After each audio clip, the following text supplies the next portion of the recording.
Next, I would like to introduce our salutatorian to please come to the stage, Saya.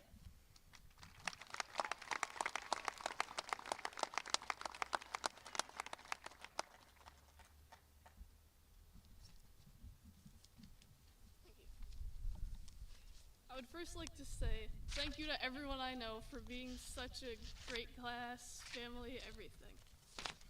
When I first got to Cortland back in 3rd grade, I didn't know anyone. I was completely new to the school.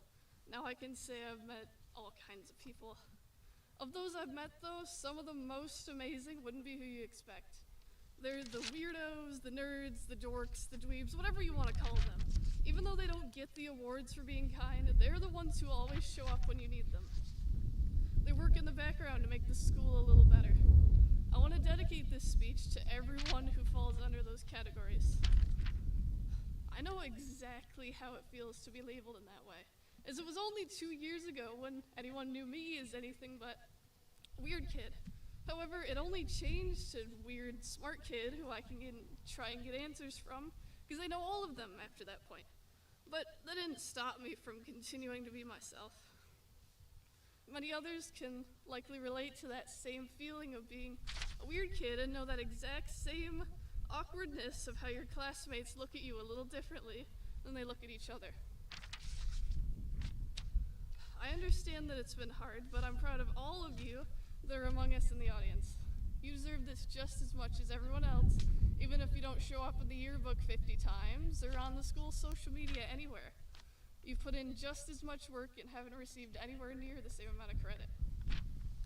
I wish that more people like them could be where I stand today, but I know exactly why it's so uncommon. Being a 4.0 and above student is hard enough for anybody as it is, but it's hard to ignore how much more difficult that is for someone without many friends in that same boat. Think about it. No study groups, no support on homework or other stuff outside school, and no real friends in your advanced classes.